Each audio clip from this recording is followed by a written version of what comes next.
इसका जो स्लोप आएगा वो कितना आएगा, पी नोट ए। ठीक है, क्या आएगा, पी नोट ए। अब देखो आप सिमिलरली आप इसके लिए बनाओगे तो मैं इसके जो पैमाने हैं वो थोड़े से उल्टे ले रहा हूँ। इसके जो पैमाने हैं मैं थोड़े से उल्टे ले रहा हूँ। एक तरफ में ले रहा हूँ पी बी और दूसरी तरफ में ले रहा हूँ एक्स बी। तो सिमिलरली वही है, y equal to M X, graph बनेगा ऐसा। ठीक है भाई, ग्राफ बनेगा ऐसा। अगर हम दोनों ग्राफ को कंबाइन करके लिख दें, तो एक का ग्राफ बनेगा ऐसा, दूसरे का ग्राफ बनेगा ऐसा। आपने ऐसे ग्राफ खूब देखें, ऐसे क्यों बनते हैं अब आपको समझ में आ गया होगा। हमने दोनों ग्राफ को ऐड कर दिया और कुछ भी अपने नहीं किया। ठीक है भाई, ओके। तो मैं मिटा रहा हूँ, केवल समझाया था आपको ऐसे ही। अब जो राउल्ट का नियम है वो यही कहता है कि जो आपका सॉल्यूशन है उसका टोटल वेपर प्रेशर, ठीक है, जो टोटल वेपर प्रेशर है वो सॉल्वेंट के वेपर प्रेशर और सॉल्यूट के वेपर प्रेशर क्या होता है, इक्वल होता है। सॉल्यूशन का टोटल वेपर प्रेशर सॉल्वेंट के वेपर प्रेशर और सॉल्यूट के वेपर प्रेशर के क्या होता है, इक्वल होता है। ठीक है, तो पी इज इक्वल टू क्या होगा, P naught A, sorry P is equal to क्या होगा, P A plus P B. Value put करोगे फ्रॉम इक्वेशन 3, 4 एंड 5 सबको मिला दो, क्या होगा, P is equal to P naught A X A plus P naught B X B. समझ में आया या नहीं आया, इक्वेशन इसको कह दो 6। बिल्कुल इजी है। आगे देखो, हमें पता है, हम जानते हैं कि एज वी क्या जानते हैं हम, कि जो मोल फ्रैक्शन का जो सम होता है, मोल बिंदुओं का योग हमेशा कितना होता है, ऑलवेज कितना होता है, 1 होता है। तो हमने क्या देखा कि आपके पास दो ही मोल फ्रैक्शन है, x A plus x B. Value कितनी आने वाली है दोनों की, 1 ही आने वाली है। तो अगर आपने यहाँ से एक्स ए की वैल्यू निकालना चाहिए तो क्या आएगा, 1 माइनस एक्स बी, या फिर अगर आपने एक्स बी की वैल्यू निकालना चाहिए तो क्या आएगा, 1 माइनस एक्स ए। बारी बारी से इस इक्वेशन में अपन वैल्यू पुट करते जा रहे हैं। ठीक है, ओके। तो देखो भाई, मैं इधर लिख रहा हूँ इसको। आपके पास समीकरण आई है P is equal to P naught A X A plus P naught B X B. मैंने इसको दो पार्ट में डिवाइड कर लिया। एक तो जब आपने क्या लिखा, एक्स इज इक्वल टू क्या लिख रहे हैं अपन, 1 माइनस का एक्स बी लिख रहे हैं। ठीक है, इधर क्या कहोगे, X B is equal to क्या लिखोगे, 1 माइनस का एक्स ए आप लिखोगे। पुट करते जाओ, P is equal to P naught A X की जगह क्या लिखोगे, 1 माइनस एक्स बी प्लस का पी नोट बी। ठीक है भाई, इसको अंदर मल्टीप्लाई कर दो। P is equal to P naught A, 1 से मल्टीप्लाई हो क्या हो जाएगा, पी नोट ए ही हो जाएगा, माइनस ये हो जाएगा आपका P naught A X B plus का P naught B X B, ये वाला। ठीक है, अब मैं इसको थोड़ा सा रीअरेंज करके लिख दूँ, आपकी परमिशन हो तो। देखो कैसे लिख रहा हूँ मैं इसको, देखना ध्यान से देखना। P is equal to P naught A plus P naught B X B minus का P naught A X B. ठीक है, कोई दिक्कत इसमें आपको, कोई दिक्कत नहीं है, कुछ नहीं किया। इसको पहले लिख दिया प्लस वाला था, अब माइनस वाले को बाद में लिख दिया। तो P इज इक्वल टू आपने देखा तो आपके पास आया, आपने पाया यहाँ से क्या कॉमन आ रहा है, क्या कॉमन आ रहा है, एक्स बी कॉमन आ रहा है। अंदर क्या बचेगा, पी नोट बी माइनस का पी नोट ए। एक इक्वेशन तो आ गई आपके पास ये। ठीक है, अब आप सब कुछ भूल जाओ, मैं सीधा सा तरीका बता रहा हूँ आपको। ये तो पी नोट ए है। अब ये मान लो कि आप पी नोट बी मान लो, इसको ऐसा सोचो कि ये क्या हो सकता है, पी नोट बी हो सकता है। मैं याद करने का तरीका बता रहा हूँ आपको। ठीक है, ये क्या हो सकता है, पी नोट बी हो सकता है। तो पी नोट ए और पी नोट बी क्या होंगे, बराबर होंगे। कब, देखो जब हम पी नोट ए में कुछ ना कुछ जोड़ेंगे तब जाके। हम इसको क्या मान रहे हैं, एक बार के लिए हम क्या मान रहे हैं, इसको पी नोट बी मान रहे हैं एक बार के लिए, ऐसा सोचो। तो पी नोट ए और पी नोट बी क्या होंगे, बराबर होंगे। लेकिन देखो जो हमें तो क्या करना है, बराबर करने के लिए पी नोट ए में कुछ ना कुछ जोड़ना पड़ रहा है क्या, अरे कुछ ना कुछ जोड़ना पड़ रहा है। इसका मतलब जो पी नोट ए है वो क्या है, छोटा है किससे, पी नोट बी से। तो हम क्या कह सकते हैं यहाँ पे, इस वाले केस के लिए अपन कह सकते हैं कि जो पी नोट बी है, जो पी नोट बी है वो बड़ा है किससे, पी नोट ए से। अब इसका ग्राफ बना लें अपन, बना लेते हैं, चलो बहुत बढ़िया। इधर आपने लिया पी ए, इधर आपने लिया एक्स ए, ठीक है। तो यहाँ तो एक्स ए की वैल्यू क्या होगी 0, और यहाँ पे जो एक्स ए होगा उसकी वैल्यू कितनी होगी 1। भाई ये मैक्सिमम इधर ही तो होता है, ठीक है। सिमिलरली पी ए और एक्स ए की बना दिया, इधर आपने लिया पी बी और इधर क्या लोगे एक्स बी। तो यहाँ तो एक्स बी क्या होगा 0, और यहाँ पे एक्स बी क्या होगा 1, अधिकतम होगा, ठीक है। तो कौन बड़ा, पी बी बड़ा, कौन बड़ा, पी बी बड़ा। पी बी का कर्व ये वाला आएगा, तो इसको बड़ा कर दो, सीधा, बिल्कुल सीधा लेना आपको, ठीक है, बिल्कुल सीधा लेना है, बिल्कुल सीधा लेना है। और जो पी ए है उसको छोटा कर दो, ये लो, खत्म, बस। ये ग्राफ किसको बना, पी ए एक्स ए, ये बन गया आपका।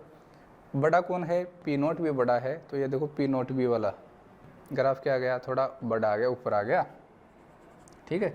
और ये ग्राफ किसका आ गया आपका, पी नोट ए का ग्राफ आ गया। चाहो तो इसको आप ऐसे मिला सकते हो, मुझे कोई दिक्कत नहीं है। यहाँ लिख सकते हो पी बराबर P naught A, sorry P A plus A P B, P बराबर P A plus A P B. मैंने जो मेन ग्राफ बनाना था वो मैंने आपको बताया। सेम उधर देखो आप, जब हमने क्या किया, इधर वैल्यू को पुट किया, जब हमने क्या किया, दिख रहा है आपको, चलो दिख रहा है, इधर वैल्यू को पुट किया तो क्या पाओगे आप, आपने क्या देखा, आपने देखा P is equal to P naught A X A plus P naught B, X B जो क्या लिखा 1 माइनस एक्स ए आपने लिखा, कुछ नहीं करना है, इसको अंदर मल्टीप्लाई करना है। तो P इज इक्वल टू, देखो भाई, P naught A X A plus ये मल्टीप्लाई हो गया तो पी नोट बी, ठीक है, minus P naught B X A, कुछ नहीं करना, थोड़ा रीअरेंज करके लिखना है इसको, थोड़ा मैं इसको रीअरेंज जैसे पीछे किया था वैसे इसको रीअरेंज करके लिख रहा हूँ। तो मैं इस पी नोट बी को तो पहले लिख रहा हूँ, प्लस का है, प्लस का लिख दिया, प्लस फिर इस प्लस वाले टर्म को लिख रहा हूँ पी नोट ए एक्स ए, फिर ये माइनस वाले को लिख रहा हूँ पी नोट बी एक्स ए, ठीक है, ओके। ये तो एज इट इज़ आपका, प्लस इसमें से क्या कॉमन आ रहा है, क्या कॉमन आ रहा है, एक्स ए कॉमन आ रहा है, तो आपने ले लिया एक्स ए कॉमन आ गया, क्या बचा अंदर, अंदर बचा पी नोट ए माइनस का पी नोट बी, बस हो गया आपका काम। देखो भाई, ठीक है। अब वही सिमिलर, अब इसको क्या मान लोगे आप, पी नोट ए मान लोगे। तो देखो पी नोट ए और पी नोट बी को बराबर करने के लिए हमें पी नोट बी में कुछ ना कुछ जोड़ना पड़ रहा है, देखो कुछ ना कुछ जोड़ना पड़ रहा है। इसका मतलब यहाँ पे कौन बड़ा, यहाँ पे कौन बड़ा, पी नोट ए बड़ा किससे, पी नोट बी से, ऐसा आपको मानना है, इसको पी नोट बी मानना है। वैसे मैं कंपेयर करने के लिए आपको बता रहा हूँ। अब ग्राफ जब आप बनाओगे तो मुझे पता है आपको अब तो दिक्कत ही नहीं आएगी। इधर तो आपने लिया पी ए और इधर अपन एक्स ए लेते हैं कि, तो यहाँ तो एक्स ए की वैल्यू क्या होगी 0 और यहाँ पे एक्स ए की वैल्यू क्या होगी मैक्सिमम 1। इधर आपने लिया पी बी और इधर क्या लोगे एक्स बी, तो यहाँ पे एक्स बी की वैल्यू कितनी होगी 0 और यहाँ पे एक्स बी की वैल्यू कितनी होगी 1, मैक्सिमम होगी। बड़ा कौन होगा पी ए, बड़ा कौन होगा पी ए, ठीक है, बड़ा कौन होगा पी ए। तो ये आपका हो गया पी ए और ये ग्राफ किसका हो गया पी बी का। देखो उसको थोड़ा ऊपर रखना है, जो बड़ा होता है उसको थोड़ा ऊपर रखना है, ये लो, बस ये लो बन गया आपका ग्राफ, बस बस बस, ठीक है, ये आपका ग्राफ बन गया। आ गया समझ में, आ गया समझ में, वेरी गुड। अब आगे अपन देखते हैं आदर्श विलयन और अनादर्श विलयन में अंतर, ठीक है भाई।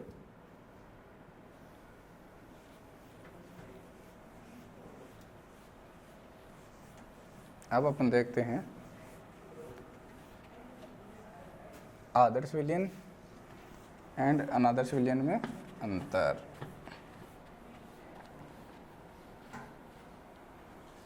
ओके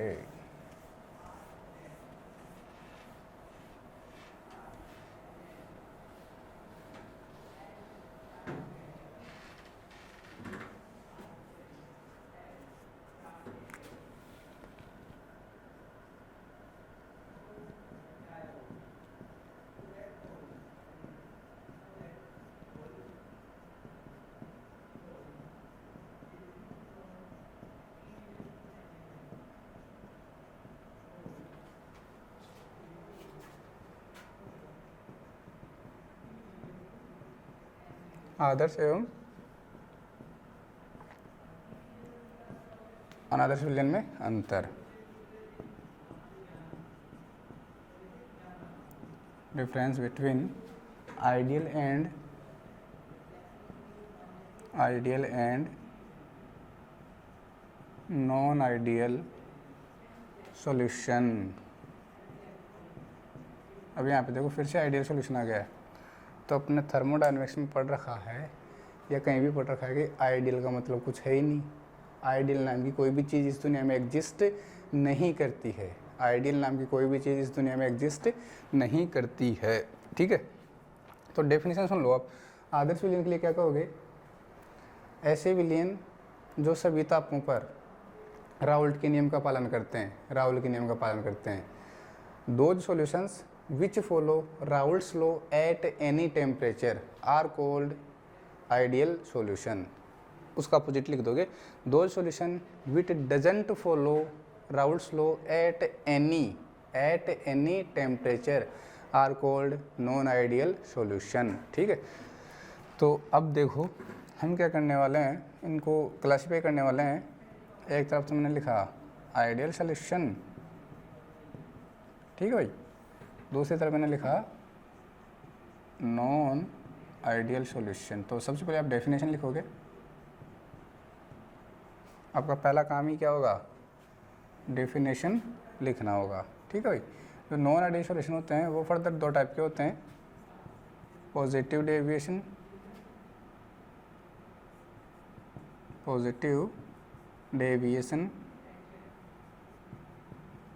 और दूसरा क्या होगा? Negative deviation. ठीक है भाई। धनात्मक विचलन और ऋणात्मक विचलन, ये आपने पढ़ रखा है पहले, कक्षा 12 का ये टॉपिक है। ठीक है भाई, ओके। अब देखो इधर प्रॉपर्टीज लिखते जाते हैं अपन। यहाँ तो आप क्या लिखोगे? दो solution which follow Raoult's law at any temperature called ideal solution. यहाँ क्या लिखोगे? दो solution which doesn't follow Raoult's law at any temperature called non ideal solution. Non ideal solution are classified into two categories. पहला positive deviation, दूसरा negative deviation. तो ऐसे दो solution which show positive deviation from ideality called positive deviation and which show negative deviation from ideality called negative deviation. ठीक है, कहने का मतलब है कि इनका जो वेपर प्रेशर होता है, यहाँ तो क्या होता है, मैं डायरेक्ट लिख रहा हूँ कि जो टोटल सॉल्यूशन का वेपर प्रेशर होता है वो किसके इक्वल होता है? PA प्लस PB के इक्वल होता है। ठीक है, जो आइडियल सॉल्यूशन होते हैं उनमें सॉल्यूशन का जो वेपर प्रेशर है वो सोल्यूट और सॉल्वेंट दोनों के वेपर प्रेशर के सम के इक्वल होता है। यहाँ पे क्या होता है? जो सॉल्यूशन होता है, पॉजिटिव डेविएशन की बता रहा हूँ, जो सॉल्यूशन होता है उसका वेपर प्रेशर, सॉल्यूशन का वेपर प्रेशर सोल्यूट और सॉल्वेंट दोनों के वेपर प्रेशर से क्या होता है? ज़्यादा होता है। ठीक है, तो आप यहाँ पे लिखोगे P is greater than P0A plus P0B। यहाँ पे क्या लिख सकते हो? P is less than P0A plus P0B, बस। ठीक है, तो आपके पास पहली जो प्रॉपर्टी थी वो थी वेपर प्रेशर। कंपेयर करना है ना अपने को, वेपर प्रेशर। दूसरी मैं जो देख रहा हूँ वो देख रहा हूँ डेल्टा वी मिक्स। दूसरी जो मैं प्रॉपर्टी देख रहा हूँ, दिख रहा है आपको डेल्टा वी मिक्स? ठीक है भाई, ये रहा वेरी गुड, दिख गया आपको, ठीक है। तो दूसरी प्रॉपर्टी वो है डेल्टा वी मिक्स, मतलब समझते हो ना, डेल्टा का मतलब चेंज, वी का मतलब वॉल्यूम, मिक्स का मतलब मिक्सचर। जो मिक्सचर होगा उसकी वॉल्यूम में चेंज क्या आएगा, ठीक है। तो देखो जो आइडियल सॉल्यूशन होंगे उनके लिए डेल्टा वी मिक्स कितना होगा, 0 होता है, ठीक है। वॉल्यूम में मिक्स कर दो आप, चेंज इन वॉल्यूम की तरह क्या रहेगा, 0 रहेगा, ठीक है भाई। इधर देखो यहाँ क्या रहेगा, पॉजिटिव डेविएशन है तो क्या हो जाएगा, पॉजिटिव हो जाएगा। कहने का मतलब है डेल्टा वी मिक्स जो आपका है वो ग्रेटर देन क्या हो जाएगा, 0 हो जाएगा। मतलब इसका मतलब क्या है कि जो डेल्टा वी मिक्स है वो इक्वल टू क्या होगा, 0, सॉरी इक्वल टू क्या होगा, पॉजिटिव। उसकी वैल्यू कैसे आएगी आपके पास, पॉजिटिव। यहाँ क्या कहोगे, नेगेटिव। तो यहाँ जो डेल्टा वी मिक्स है वो क्या होगा, लेस देन 0, ठीक है। क्या होगा, लेस देन 0, यही तो होगा। इसका मतलब क्या है कि जो डेल्टा वी मिक्स है वो कैसा होगा, नेगेटिव होगा। आया समझ में, वेरी गुड। अगली जो इसकी प्रॉपर्टी है वो है डेल्टा एच मिक्स, समझते हो ना, delta H change in enthalpy, ठीक है, या फिर एंथैल्पी चेंज फॉर मिक्सचर।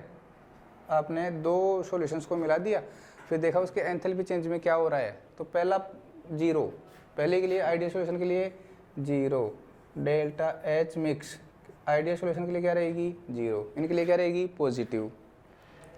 यहाँ क्या कहोगे, डेल्टा एच मिक्स जो है वो ग्रेटर देन क्या होगी, 0। आप क्या कर सकते हो यहाँ से कि जो डेल्टा एच मिक्स है, जो डेल्टा एच मिक्स है वो क्या रहेगी, पॉजिटिव होगी। और आपको पता है, या तो क्यों कह दो या डेल्टा एच, एंथैल्पी जिस भी रिएक्शन के लिए या जिस भी सॉल्यूशन के लिए एंथैल्पी चेंज पॉजिटिव आता है वो सॉल्यूशन होता है एंडोथर्मिक। कैसा होता है, एंडोथर्मिक। और जिस भी सॉल्यूशन के लिए डेल्टा एच की वैल्यू नेगेटिव आती है वो कैसा होता है, एक्सो। तो पॉजिटिव, इसकी वैल्यू पॉजिटिव आने का मतलब क्या है, डेल्टा एच मिक्स, इसकी वैल्यू पॉजिटिव आने का मतलब क्या है, एंडोथर्मिक, एंडोथर्मिक सॉल्यूशन है, ठीक है भाई, ध्यान रखना। इधर क्या लिखोगे, जो डेल्टा एच मिक्स होगा वो लेस देन क्या होगा, 0। इसका मतलब क्या होगा कि जो डेल्टा एच मिक्स है वो कैसे है, नेगेटिव। तो यहाँ पे आप इसका एग्जांपल देखो, जब भी डेल्टा एच की वैल्यू नेगेटिव है या क्यों की वैल्यू नेगेटिव, मतलब हीट वहाँ पे क्या होती है, रिलीज होती है। इसका मतलब जो सॉल्यूशन है वो कैसा है, एक्सोथर्मिक। कैसा है, एक्सोथर्मिक, याद रखना भाई, इंपॉर्टेंट है। एक्सोथर्मिक, एंडोथर्मिक पूछा जा सकता है। और वेरी वेरी इंपॉर्टेंट अगली जो प्रॉपर्टी है वो है delta S mix, entropy change for mixture. Entropy change for mixture, entropy change for mixture किस रिप्रेजेंट करते हैं, डेल्टा एस मिक्स। देखो दिख रहा है, delta S mix, very good. ध्यान रखना, कोई सा भी सॉल्यूशन हो, कैसा भी सॉल्यूशन हो, change in entropy of mixture always positive रहेगा। मिक्सचर के लिए एंट्रोपी चेंज क्या रहेगा, ऑलवेज पॉजिटिव रहेगा। बैठा लेना दिमाग में अपने, ठीक है। तो आप यहाँ पे लिख सकते हो सबके लिए, अब यहाँ पे पॉजिटिव नेगेटिव कुछ नहीं, सबके लिए क्या रहेगा, पॉजिटिव। यहाँ लिख सकते हो आप delta S mix is equal to positive.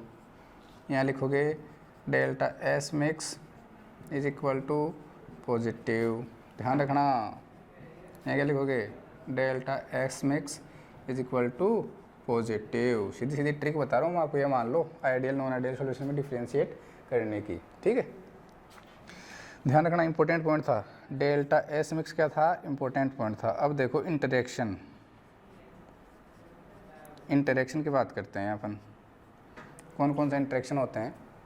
तो आपके पास एक रिएक्शन थी ये वाली, AA plus BB will give AB plus AB, ये वही रिएक्शन थी। तो पहले जो इंटरेक्शन थे, पहले कौन से इंटरेक्शन थे, AA-BB, ठीक है। पहले कौन से इंटरेक्शन थे, AA और BB। बाद में कौन से इंटरेक्शन आए, AB-AB, ठीक है। तो जो आइडियल सॉल्यूशन होते हैं, जो आइडियल सॉल्यूशन होते हैं उनके लिए क्या कहोगे, old interaction is equal to new interaction, ध्यान रखना, old interaction is equal to new interaction. आप क्या कह सकते हो, ए, ठीक है, या फिर बी किसके इक्वल होंगे, ए बी के इक्वल होंगे। ध्यान रखना यहाँ पे पुराने आकर्षण या पुराने अंतरक्रिया बराबर नई अंतरक्रिया। जो पहले वाले बॉन्ड थे उनकी नेचर जैसी है, बाद में जो भी बॉन्ड बन रहे हैं उनकी नेचर भी कैसी होगी, वैसी ही होगी। तो old interaction is equal to क्या कहोगे, न्यू इंटरेक्शन।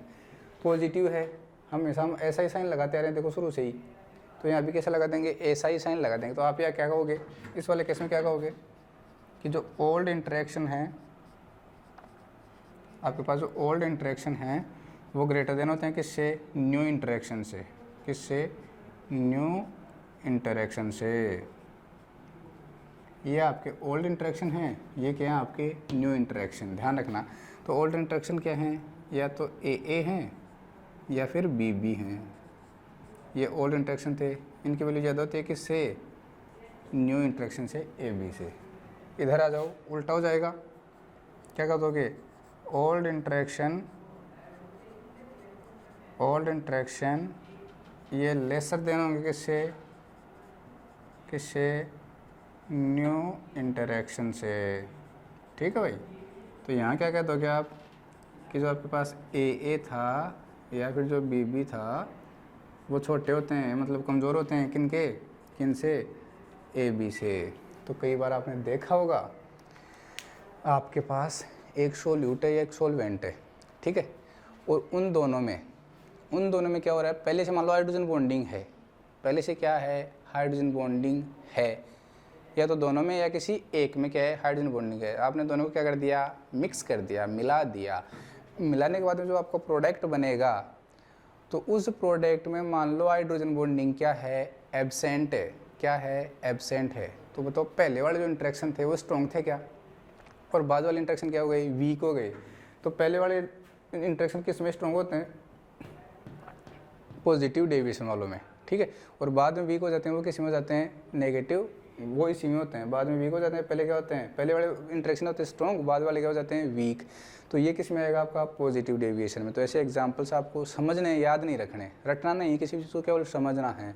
अब आपको पता है ना, बहुत सारे एग्जाम्पल्स होते हैं इनके, है ना, बहुत सारे इनके एग्जाम्पल्स होते हैं। तो आपको किसी भी चीज़ को, एग्जाम्पल को रटना नहीं है, रटना नहीं, केवल समझना है। इधर आ जाओ, ओल्ड इंटरेक्शन ये कमज़ोर होंगे और न्यू इंटरेक्शन स्ट्रॉन्गर होंगे। कहने का मतलब यह है कि मान लो आपके पास पहले जो सोलवेंट या सोल्यूट था उनमें किसी भी टाइप की कोई हाइड्रोजन बॉन्डिंग नहीं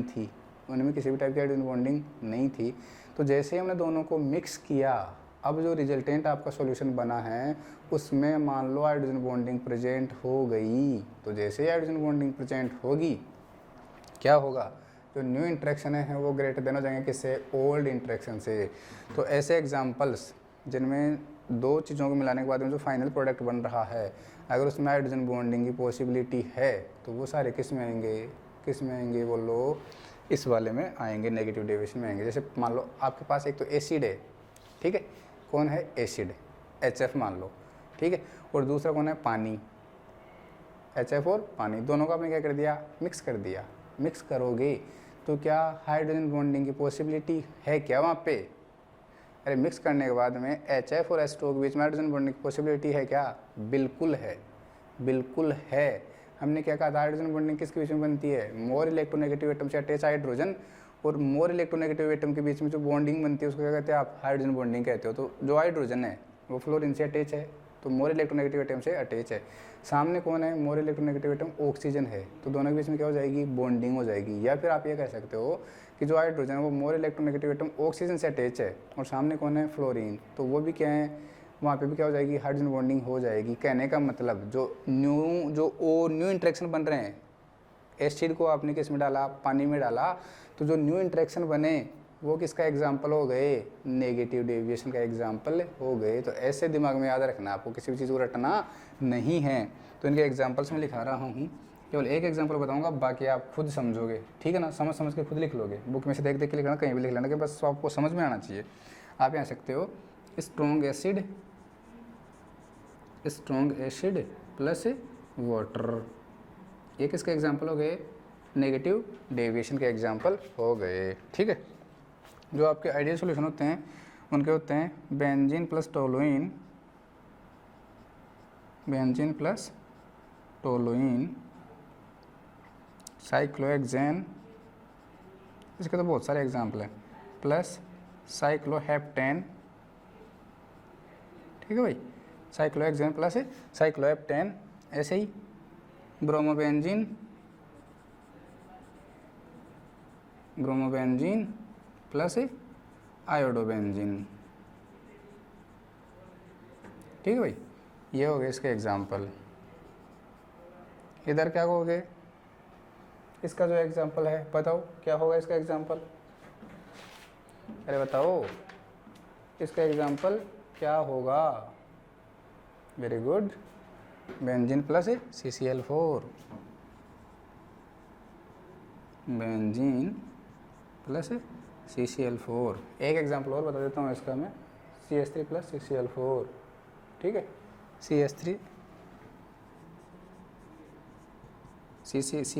प्लस CCl4, ये किसके एग्जाम्पल हैं, आपके पॉजिटिव डेविएशन के एग्जाम्पल्स हैं, ठीक है। अब मैं आपको इनके कर्व भी बता देता हूँ फटाफट, इनके क्या बता देते हैं अपन, ग्राफ भी इनके नीचे अपन बना लेंगे। तो ये वाला ग्राफ बिल्कुल स्ट्रेट लाइन, बिल्कुल सीधी रेखा, ठीक है ना, बिल्कुल सीधी रेखा, ना कोई ऊपर ना कोई नीचे, सब बराबर, ठीक है। ये किसके लिए होगा, किसके लिए होगा, आइडियल सॉल्यूशन के लिए होगा ये वाला ग्राफ, ठीक है। जो दूसरा दिख रहा है आपको, एक मिनट, चलो दिख गया, दूसरा जो पॉजिटिव डेविएशन वाले हैं, ठीक है भाई, पॉजिटिव डेविएशन वाले हैं, उनमें देख लेना, कोई सा बना लेना आप, आपकी जो मर्जी हो वो बना लेना, किसी एक को ऊपर दिखा देना और किसी दूसरे को क्या दिखा देना, नीचे दिखा देना, ठीक है। और अब देखना, आप इनको थोड़ा ऐसे करोगे, ऐसे सुलटा सा चांद बनाओगे, जो एक्चुअल इनका जो ग्राफ होना हो ऐसा होना है, ठीक है भाई, ऐसा। पहले तो आप स्टेज से मिला दोगे, फिर बाद में ध्यान रखना ऐसे मिलाना है आपको, पॉजिटिव डेविएशन में ऊपर की तरफ, नेगेटिव डेविएशन, देखो ये तो उल्टा चांद तो किस में बनाना है, नेगेटिव डेविएशन में, और उल्टा चांद किस में बनाना है, पॉजिटिव डेविएशन में। तो पॉजिटिव का बन गया, तीसरा और बना देता हूँ मैं, नेगेटिव डेविएशन का, ठीक है भाई, कुछ नहीं करना, येलो, ओके, बस बन गया रे, बन गया, येलो और येलो, नीचे दिखा दिया इनको, ठीक है, उल्टा चांद बना दिया। ये किस में हो गया आपका, नेगेटिव डेविएशन में। ये चांद टाइप के हैं भाई, सीधी रेखा नहीं है, ऐसे। तो अब मेरे ख्याल से आपको इन ग्राफों में तो कोई दिक्कत नहीं आएगी, आज तक जो दिक्कत आई होगी कभी, अब इनमें आपको कोई दिक्कत नहीं आएगी। कैसे बनते हैं मैंने पीछे बता दिया, y = mx के ग्राफ हैं। जब हमने दोनों एक्सिस को मिला दिया तो एक साथ दोनों कर्व को मर्ज कर दिया तो ऐसे कर्व में नज़र आने लगे। अब अपनी जो अगली हेडिंग है वो है, मैं डायरेक्ट बता रहा हूँ आपको सीधा सीधा, अणुसंख्यक गुणधर्म। वेरी इंपॉर्टेंट हेडिंग है इसकी, अणुसंख्यक गुणधर्म, बहुत ही इंपॉर्टेंट। मैंने पहले भी कहा था, जो अणुसंख्यक गुणधर्म होते हैं वो बहुत ही इम्पोर्टेंट हेडिंग है इस यूनिट की भाई, ठीक है। कोलिगेटिव प्रॉपर्टी जिनको आप कहते हो, कितनी होती है कोलिगेटिव प्रॉपर्टी, बोलो कितनी होती है। सबसे पहले बताओ कोलिगेटिव प्रॉपर्टी होती क्या है, अणुसंख्यक गुणधर्म होते क्या हैं। देखो चैप्टर का नाम भी यही है अपना, क्या होते हैं। तो मैंने ये कहा था कि ऐसे गुण, विलयन के ऐसे गुण जो विलेय के कणों की संख्या पर निर्भर करते हैं, विलयन के ऐसे गुण जो विलेय के कणों की संख्या पर निर्भर करते हैं, क्या कहलाते हैं, क्या कहलाते हैं, अणुसंख्यक गुण कहलाते हैं, ठीक है। Those property which depends upon number of solute particles, ठीक है। Those properties which depends upon number of solute particles called colligative property, ठीक है भाई। वेरी इंपॉर्टेंट, वेरी इंपॉर्टेंट लगा लेना भाई, बहुत ही ज़्यादा इंपॉर्टेंट है। क्वेश्चन आना ही आना है, क्वेश्चन आएगा तो राउल्ट के नियम से लेकर जो आगे पढ़ने वाले हैं वहीं से आएगा। एक क्वेश्चन तो पक्का है यहाँ से, क्वेश्चन तो पक्का है यहाँ से, ठीक है। मैं फॉर्मूला बताऊँगा, आप वहाँ से न्यूमेरिकल भी सोल्व कर लोगे। ठीक है भाई। तो हेडिंग अपनी क्या है, अणु संख्या गुणधर्म, colligative property,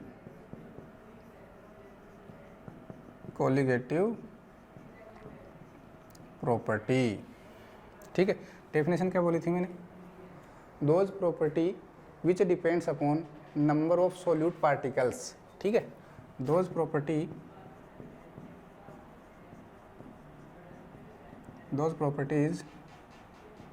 which depends upon number of solute particles,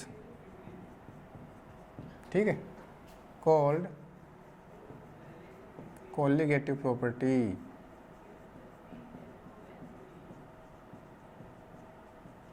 ध्यान रखना भाई, अणुसंख्यक गुणधर्म क्या होते हैं, विलयन के वे गुण जो विलेय के कणों की संख्या पर निर्भर करते हैं।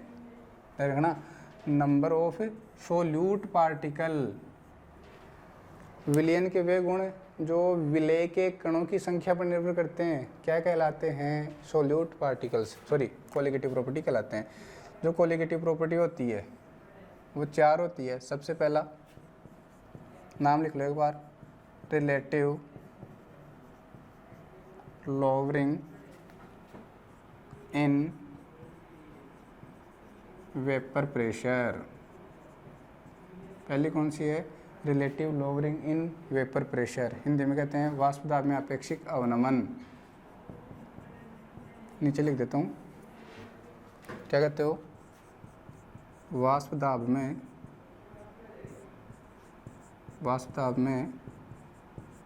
आपेक्षिक अवनमन। ठीक है, वेरी गुड। दूसरा है इलिवेशन इन बॉइलिंग पॉइंट। ठीक है भाई। क्वथनांक में उन्नयन, समझते ना, उन्नयन तो बढ़ना, बढ़ोतरी। तीसरा depression in freezing point, depression in, spelling देख लेना भाई, freezing point, depression in freezing point. हिमांक में अवनमन, अवनमन होता है पतन, गिरना। अवनमन का मतलब होता है गिरना, उन्नयन का मतलब बढ़ना। ठीक है। चौथा परासरण दाब, sorry osmotic pressure, osmotic pressure, परासरण दाब, इसको ओपी भी कहते हैं, परासरण दाब, ओपी, ओम प्रकाश नहीं, ऑस्मोटिक प्रेशर भी इसको अपन कहते हैं। तो ये 4 कोलिगेटिव प्रॉपर्टी होती है। आपको एक एक को डिटेल से पढ़ना है, इनके फॉर्मूले ड्राइव करने हैं। ठीक है। न्यूमेरिकल में नहीं करवाऊंगा, मैं केवल आपको इसको एक्सप्लेन करूंगा, फॉर्मूला आपको बताऊंगा, न्यूमेरिकल आप खुद कर लोगे। Very good. तो सबसे पहले आप हेडिंग डालोगे relative lowering in vapour pressure. क्या लिखोगे, relative lowering in vapour pressure. ठीक है भाई। हिंदी वालों याद रखना, वाष्प दाब में अपेक्षिक अवनमन। ठीक है, वेरी गुड। तो अब अपनी जो हेडिंग है, दिख रहा है आपको, इधर लिख देता हूँ, क्या है, relative lowering in vapour pressure, relative lowering in vapour pressure. ठीक है भाई। देखो होता क्या है, मैं एग्जाम्पल से तरीके से समझा रहा हूँ, आप भी तरीके से समझते जाना। आपने एक वेसल्स ले रखा है जिसमें क्या कर रखा है, एक सॉल्यूशन भर रखा है। सॉल्यूशन क्या, एक लिक्विड भर रखा है जिसको हमने क्या रखा, सोलवेंट है। ये आपका क्या है, pure solvent, pure volatile solvent.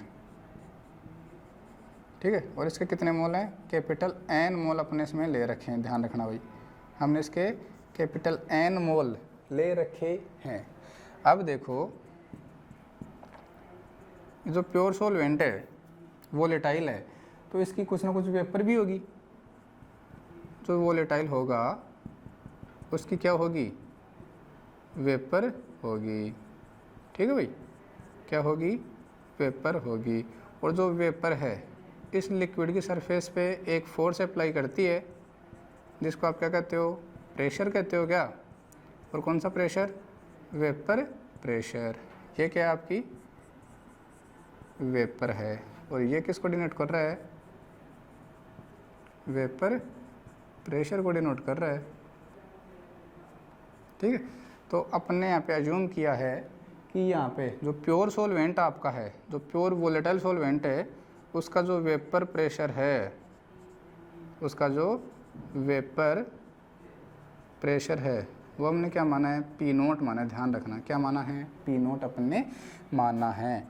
Plus हमने इसमें क्या कर दिया, ऐड कर दिया नॉन वोलेटाइल सोल्यूट।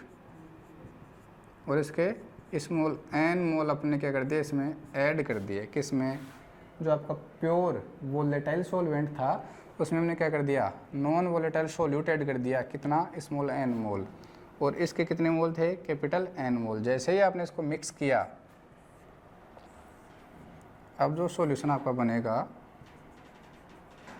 उसमें ये मोल तो किसके थे, आपके सॉल्वेंट के थे। ठीक है भाई, ये तो आपका क्या था, सॉल्वेंट था। आपने इसमें क्या और ऐड कर दिया, आपने इसमें ऐड कर दिया सोल्यूट और ऐड कर दिया। ठीक है भाई, क्या ऐड कर दिया, सोल्यूट और ऐड कर दिया। अब जो सोल्यूट है ये क्या आपका सोल्यूट है, ये इस सॉल्वेंट के ऊपर आ जाएगा क्या, ठीक है, मतलब उसमें घुल जाएगा। तो इस सोल्यूट की जो वेपर है वो उतनी कम बन के ऊपर नहीं जाएगी जितनी यहाँ पे इजीली आराम से वेपर बन रही थी, और इजीली उसके ऊपर क्या अप्लाई कर रही थी, प्रेशर अप्लाई कर रही थी। तो अब जो केस, जो अब जो वेपर होगी ना, वो बहुत ही क्या होगी, कम होगी। अब जो वेपर होगी वो क्या होगी, बहुत ही क्या होगी, कम होगी। ठीक है, ये क्या है, आपकी वेपर है। तो आप यहाँ पे कह सकते हो वेपर प्रेशर ऑफ सॉल्यूशन, उसको हमने कह दिया PS कह दिया भाई, ध्यान रखना, S for solution, P for vapour pressure. Vapour pressure of solution क्या हो गया, PS हो गया। ठीक है, ओके। और दोनों के मोल क्या हो जाएंगे, उसमें ऐड हो जाएंगे। स्मॉल n मोल तो किसके ऐड होंगे, स्मॉल n मोल तो किसके ऐड होंगे, सोल्यूट के। और कैपिटल N मोल किसके ऐड होंगे, सॉल्वेंट के। अब यहाँ पे जो वेपर प्रेशर है, जो वेपर प्रेशर है वो डिक्रीज कर रहा है क्या, वेपर प्रेशर क्या कर रहा है, डिक्रीज कर रहा है। क्यों, क्योंकि बीच में नॉन वोलेटाइल सोल्यूट आ गया, जिसकी वजह से जो वेपर पार्टिकल हैं वो इवेपोरेट होकर ऊपर नहीं जा पा रहे, कम जा पा रहे हैं, जा भी पा रहे हैं तो। और अगर वो कम जा रहे हैं तो वो जो, अगर पार्टिकल्स कम होंगे तो वेपर भी क्या अप्लाई करेंगे, कम लगाएंगे। ठीक है, प्रेशर भी क्या लगाएंगे, कम लगाएंगे।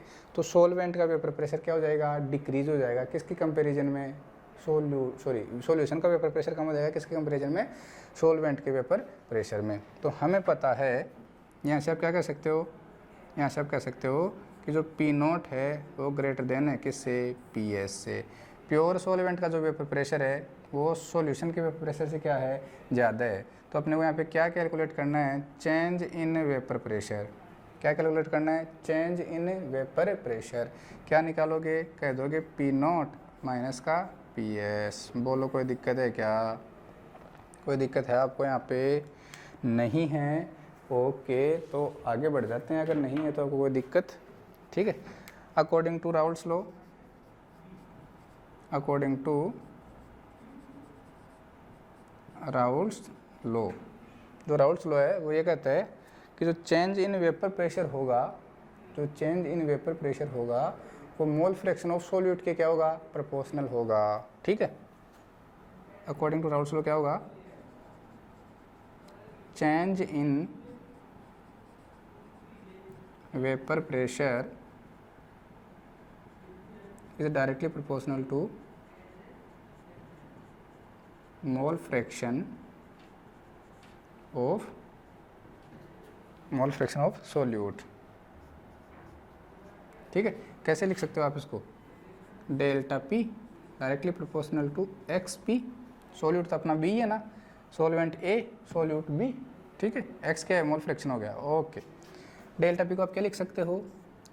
इसको लिख सकते हो सर, हम इसको लिख सकते हैं पी नोट माइनस का पी एस लिख सकते हैं। डेल्टा पी का लिख सकते हो आप पी नोट माइनस का पी एस लिख सकते हो, प्रोपोर्शनल टू एक्स बी। बोलो कोई दिक्कत है? चलो अच्छी बात है। प्रोपोर्शनलिटी को साइन को हटाया तो इधर आपके पास पी नोट माइनस का P S is equal to P naught ही लगा दिया। ये प्रोपोर्शनलिटी का ध्यान रखना, ये वाला जो पी नोट है ये कौन सा है? प्रोपोर्शनलिटी को हटाने के बाद में जो आया है वो है। ठीक है, इनटू एक्स बी। कुछ नहीं करना, इस पी नोट को उठा के नीचे ले आओ तो क्या आएगा? जैसे आपने उठा के नीचे लेके आया, आप आ गया पी नोट माइनस का P S over P naught is equal to क्या आ गया? एक्स बी आपके पास आ गया। कोई दिक्कत है इसमें? बहुत बढ़िया, बहुत ही बढ़िया। तो आपने देखो क्या किया यहाँ पे आपने किया पी नोट माइनस का P S over P naught is equal to क्या लिख दिया? एक्स बी लिख दिया। अब ये जो टर्म आई है आपके पास, इसी को कहते हैं, इसको क्या कहते हैं? Relative lowering in vapour pressure. लिख देता हूँ मैं यहाँ पे साइड में, पी नोट माइनस का P S over P note, यही क्या है? रिलेटिव, ध्यान रखना क्या है? Relative lowering. दिख रहा है? नहीं दिखा तो कोई बात नहीं। Relative lowering in vapour pressure. ठीक है, relative lowering in vapour pressure मतलब ये क्या है? हिंदी वालों के लिए है वाष्प दाब में आपेक्षिक, क्या? आपेक्षिक रिलेटिव अवनमन है ये। ठीक है ना? कितनी कमी आ रही है किसके सापेक्ष? वो ये क्या हो जाएगा? वाष्प दाब में आपेक्षिक अवनमन। ठीक है, वेरी गुड। आगे चलो यहाँ से। मोल फ्रैक्शन ऑफ सोल्यूट कैसे निकालोगे? Mole of solute over total mole, ऐसे तो निकालते हैं। तो आपने दिखा पी नोट माइनस का P S over P naught is equal to, X P को कैसे कैलकुलेट करोगे? Mole of solute over, sorry solute का मोल क्या था? देखो सोल्यूट का मोल क्या था? ओनली स्मॉल एल था क्या? और सोलवेंट के मोल क्या थे? Capital N. और सॉल्यूशन के मोल क्या होंगे? N plus N. पे होगा आपका एन प्लस एन। साइड में लिखूँ साइड में, very good. X B mole of, sorry mole fraction of solute है ये, mole fraction of solute is equal to क्या होगा? Mole of solute over total mole. ठीक है, तो ये टोटल मोल हो गए, ये मोल ऑफ क्या हो गया? सोल्यूट हो गया। वेरी गुड, एक फॉर्मूला आपके पास बन गया ये वाला। ध्यान रखना पी नोट क्या है? वेपर प्रेशर ऑफ सोलवेंट, जो कि आपका प्योर एंड वोलेटाइल था उसका वेपर प्रेशर है। पी एस क्या है? Vapour pressure of solution, vapour pressure of solution. Okay, very good. For dilute solution, ध्यान रखना भाई, फॉर डाइल्यूट सॉल्यूशन, अगर सॉल्यूशन क्या है? डाइल्यूट है। तो मैंने चैप्टर के स्टार्टिंग में बताया था डाइल्यूट सॉल्यूशन जो होते हैं उनमें सोलवेंट एक्सिस में होता है। सोलवेंट क्या होता है? एक्सिस में होता है। तो वहाँ पे क्या लिखोगे आप? Capital N is greater than small N. बहुत ज़्यादा होता है कौन? सोलवेंट ज़्यादा होता है। तो अब इस वाले केस में तो क्या होगा? सो एन प्लस एन बिकम किसके इक्वल हो जाएगा? एन के इक्वल हो जाएगा भाई। एन तो क्या हो गया? स्मॉल एन तो क्या हो गया? नेग्लिजिबल हो गया।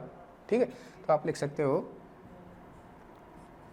पी नोट माइनस का P S over P naught is equal to क्या आ गया? Small N over capital N. Very good, समझ में आ गया क्या? ये फॉर्मूला बन गया भाई आपका, ये फॉर्मूला बन गया relative lowering in vapour pressure. अगर आप इसको और भी खोल के लिखना चाहो तो एन क्या है? एन क्या है? मोल ऑफ सोल्यूट। कैसे कैलकुलेट करते हो? Weight of solute over molecular weight of solute. Similarly weight of solvent upon molecular weight of solvent. चाहो तो आप खोल के लिख सकते हो यहाँ पे, और पी नोट माइनस का P S over P naught is equal to, देखो एन को क्या लिखोगे, W B over M B. Capital में क्या लिखोगे, W A over M A लिखोगे तो उल्टा हो जाएगा, एम ए ऊपर चला जाएगा और डब्ल्यू ए नीचे आ जाएगा। अगर कोई भी न्यूमेरिकल आपसे सॉल्व करवाए कोई, कि देखो पूछ सकता है सोल्यूट का वेट पूछ सकता है, सोलवेंट का वेट पूछ सकता है, मोलिकुलर वेट पूछ सकता है, बाकी सारे डाटा आपको गिवन होंगे, वेपर प्रेशर। अरे यहाँ से तो बहुत सारे न्यूमेरिकल आते हैं यार, क्या कहूँ मैं आपको। फर्स्ट ग्रेड के एग्जाम में न्यूमेरिकल था, नवोदय के एग्जाम में ऐसे न्यूमेरिकल था, बहुत न्यूमेरिकल आते हैं, हर एग्जाम में ऐसे क्वेश्चन आता है, ठीक है। तो न्यूमेरिकल आप सोल्व कर लोगे, आपको प्योर सॉल्वेंट का वेपर प्रेशर गिवन होगा, सॉल्यूशन का वेपर प्रेशर गिवन होगा, तो यहाँ से relative lowering in vapour pressure आप कैलकुलेट कर लोगे। क्या कर लोगे, relative lowering in vapour pressure. ये पूरी टर्म क्या है, relative lowering in vapour pressure, वाष्प दाब में अपेक्षित अवनमन, ये पूरी टर्म है, ठीक है। इसको कैलकुलेट कर लोगे। बाकी आपको ये सोलवेंट और सोल्यूट कौन है मेंशन कर दिया जाएगा, जिसकी वजह से आपको मोलिकुलर मास फाइंड करने में दिक्कत नहीं आएगी। गिवन मास आपको एक का दे दिया जाएगा, दूसरे का पूछ लिया जाएगा, एक का दे दिया जाएगा, दूसरे का पूछ लिया जाएगा, ध्यान रखना। Very good. कौन क्या है वो लिख दूँ क्या, यहाँ कौन क्या वो लिख दूँ, मैं लिख दूँ, चलो ठीक है। तो फिर मैं इसको मिटा रहा हूँ, चित्र को मिटा रहा हूँ, फिर लिख देता हूँ वहाँ पे कौन क्या है, ठीक है। ओके, तो यह अपनी पहली कोलिगेटिव जो प्रॉपर्टी है वो ख़त्म हो गई है। देखो पी नोट क्या है, हियर आपको फॉर्मूला था पी नोट माइनस का P S over P naught is equal to W B over M B into M A over W A, यह था। हम क्या लिखेंगे, here P naught is equal to क्या होता है, vapour pressure of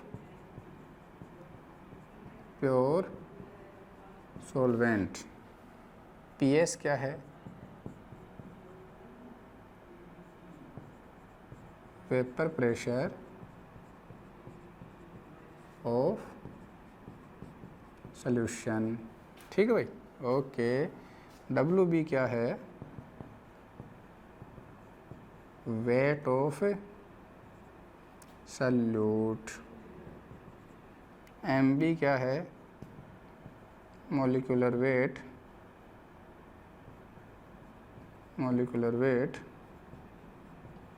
of solute. W A क्या है,